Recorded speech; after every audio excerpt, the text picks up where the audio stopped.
Hello everyone, it's me Darjeeling hill rider है। तपाईँले चिनिराख्नु भएको तपाईँको प्यारो भाइ है।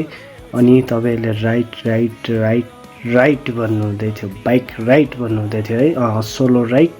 अनि मे 8 तारिक दिनको 9 तारिक तक हुनेछ दार्जिलिङ टु श्रीहन्तु नेपाल। अनि support by Mantra band. Thank you so much. अनि यसरी नै तपाईँले माया दिनुहोस् है। अनि यो राइडमा जति पनि जना तपाईँहरू जोडिनु सक्नुहुन्छ है। Free of cost, entry fee पनि छैन है। अनि यो राइड त मैले किन गरेको भन्दा चाहिँ यो चाहिँ बहिनीको इच्छा थियो है। बहिनी श्रीहन्तु जान्छु भन्दै थियो। फर्स्ट राइड त्यो हुनेछ। अनि उसको जति मलाई इच्छा मलाई सेयर गर्नुभएको थियो, अनि उसको इच्छा म पुरा गर्ने छु है जति सक्दो। अनि मन्त्र ब्यान्डले त मलाई के सपोर्ट गर्नुभयो भन्दा चाहिँ यो भिडियोमा तपाईँले त्यो गीत चलाएको थाहा पाउनुहुन्छ है। अनि थ्याङ्क यू सो मच। अनि हाम्रो मन्त्र ब्यान्ड दादाहरूलाई है, मलाई यति माया गर्नुहुन्छ है, यति सपोर्ट गर्नुहुन्छ है।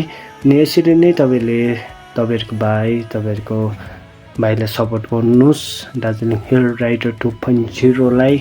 अनि राम्रो भिडियो लिएर आउने छु। अनि यो 2 मन्थ्स त म अलिकति बिचमा ट्रायल राइड गर्ने छु है।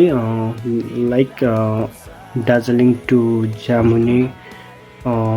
जामुने टु जोरथाङ है। त्यो राइडमा म सानो मेसेज दिइरहेको हुन्छु है, अपडेट दिइरहेको हुन्छु। अनि फाइनली हाम्रो राइड चाहिँ हुनुहुन्छ दार्जिलिङ टु श्रीहन्तु। सो सबैजनाले सपोर्ट गरिदिनुहोस् होला। तपाईँको प्यारो भाइ, छोरा, नानी दार्जिलिङ हिल राइडरलाई। अनि फेसबुक पेज, युट्युब पेज अनि इन्स्टाग्राममा पनि तपाईँहरूले फलो अनि सब्सक्राइब गर्नु चाहिँ नबिर्सिदिनुहोस् होला है। भाइले यति दामी काम गर्दैछ है। अनि मेरो जब पनि छ है। जबलाई मैले टाइम दिइरहेको छु। अनि मेरो फेसबुक पेज अनि युट्युब पेजलाई पनि मैले टाइम दिइरहेको छु। तपाईँहरूको बिचमा म एकदम बपाल आएर आउने छ है। अनि स्पेसली एउटा सानोबटे तपाईँलाई मेसेज दिनु चाहिरहेको छु। अनि गेला गाइसको पनि एउटा फेसबुक पेज छ है, त्यहाँ गएर तपाईँले गेला गाइसलाई पनि सपोर्ट गरिदिनुहोस् होला है। म कतिवटा कोलाबरेट गरिरहेको छु उहाँसँग।